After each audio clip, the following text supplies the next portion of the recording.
اس ڈرامے باز پیر کو بھی کہنا چاہتا ہوں جو اس بات کو کرامتیں مانتے ہیں، لو جی منہ سے کیل نکل گئے پیر صاحب کی کرامت ہے، لو جی یہ آنکھ سے زنجیر نکل گئی پیر صاحب کی کرامت ہے، ہاں ہاں ثابت کر دیا۔ میں سلام پیش کرتا ہوں اقرار بھائی کو جنہوں نے اس بات کا اقرار کیا اور توحید کا نغمہ گنگنایا اور شرک کے اڈے پہ جا کر کے رب کی توحید کا پیغام سنا دیا۔ بڑے بڑے لوگ وہ کام نہیں کر سکے جو اقرار بھائی نے کر ڈالا ہے اور بتلایا کہ یہ ٹھگ ہے، یہ ڈرانے باز ہے، یہ پیر کوئی نہیں، یہ اللہ کا ولی کوئی نہیں۔ رب کبریا کی قسم ہے جو اللہ کا ولی ہوتا ہے وہ قرآن پڑھنے والا ہوتا ہے۔ اس کو ایک آیت بھی قرآن کی پڑھنی نہیں آئی ہے، نبی علیہ السلام کی ایک حدیث بھی پڑھنی کوئی نہیں آئی۔ ختم نبوت کا نعرہ لگاتے ہو، ختم نبوت پر ایک آیت تمہیں نہیں آئی، ایک حدیث تمہیں نہیں آئی ہے۔ وہ مرتے قلندر، وہ مجاہد انسان، اور بڑی مجلس کے اندر اس نے کہا بتلاؤ تو صحیح پیر صاحب یہ تو شف شف کرتے ہو، پڑھتے کیا ہو؟ کہا میں جو کچھ مرضی پڑھوں یہ میرا معاملہ ہے۔ مانا یہ ہوا کہ کچھ نہیں پڑھتا ہے، یہ ڈرانے بازیاں ہے، اور عقیدہ ہمارا اللہ کا ولی وہ ہوتا ہے جس کے سینے میں قرآن ہوتا ہے، اللہ کا ولی وہ ہوتا ہے جو شریعت کا پابند ہوتا ہے، اللہ کا ولی وہ ہوتا ہے جو سنت کا پابند ہوتا ہے۔ یہ رب کے ولی کوئی نہیں ہے، نہ قرآن آئے، نہ حضور کی حدیث آئے، نہ سنت کے مطابق چہرہ ہو، نہ سنت کے مطابق لباس ہو، نہ سنت کے مطابق نماز ہو، نہ سنت کے مطابق تیری ادائیں ہو۔ اربوں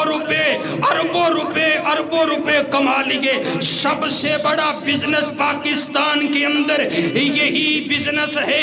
ایک ایک پیر، ایک ڈھیری بناؤ، اس پر پیر بن کر کے بیٹھ جاؤ، تم سے کوئی نہیں پوچھے گا پیر صاحب کچھ آمدہ بھی ہے کہ نہیں آمدہ۔ اے ہمارا انداز دیکھیے، ہم نے مسجد کا امام رکھنا ہو تو ہم اس سے پوچھتے ہیں بتاؤ قرآن آتا ہے کہ نہیں آتا۔ تم نے اپنی نوجوان بچیاں ان کے پاس بھیجی ہیں، تم نے اپنا مال بھیجا، اپنی عزتیں لٹوائی ہے، تم نے آج تک پوچھا ہی کوئی نہیں پیر صاحب قرآن دی آیت سناؤ، آخر پڑھتے کیوں؟ آخدے بڑے بڑے وظائف اور بڑے بڑے اذکار سے میرے پیر کی جوتی زیادہ کام کرتی ہے۔ کہنا یہ چاہتا ہے کہ قرآن سے، رب کے کلام سے، اذکار سے زیادہ میرے پیر کی جوتی کام کرتی ہے۔ اس سے بڑی توہین اور اس سے بڑی گستاخی کیا ہوگی؟ اب یہ قوم جاگ پڑی ہے، اب پڑھے لکھے لوگ ہیں، اب ریسرچ کا دور ہے۔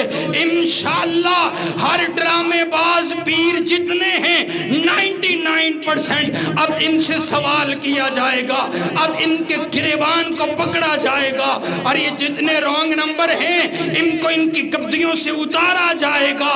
اب یہ ڈرامے بازیاں ہم چلنے دیں گے نہیں۔ اللہ کا ولی وہ ہے جو قرآن پڑھے، جو نبی علیہ السلام کی حدیث پڑھے، اور جو لوگوں کو اللہ اور اس کے رسول کے راستے پر چلاتا ہے۔ یہ ہمارا کھلا اعلان ہے۔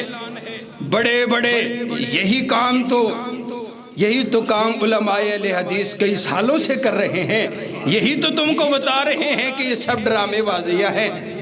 وہی بچی جس سے 4 بار اس نے تو یہی کہا بھی یہ ڈرامے بازیاں ہیں، یہ تو میں نے تمہیں کر کے کرتب دکھا دیے ہیں، یہ بتاؤ پڑھتے کیا ہو؟ اور عجب بلوٹوتھ دم ہے کہ دم ادھر ہو رہا ہے، سپیکر میں ہو رہا ہے، اور ٹیلی فون کے ذریعہ سے، ویڈیو کے ذریعہ سے بندہ انگلینڈ بیٹھا ہے، اتنی بڑی تیز اس کی شف ہے کہ وہ انگلینڈ تک پہنچتی ہے۔ قربان جاؤ، اتنا بڑا مشرک کے عقل پہ پردہ پڑ گیا ہے۔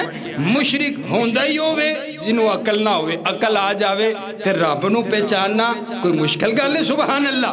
میں نے کہا بابا اللہ نے، کہتا ہے جی میری کرامتیں ہیں، اللہ نے جو نبیوں کو معجزے عطا فرمائے ہیں نا، دیکھیے نبی علیہ السلام کو اللہ نے بڑے معجزے عطا فرمائے، لیکن قرآن سنیے، نبی علیہ السلام فرماتے ہیں قُلْ لَا املک لنفسی نفعا ولا ضرا الا ما شاء اللہ۔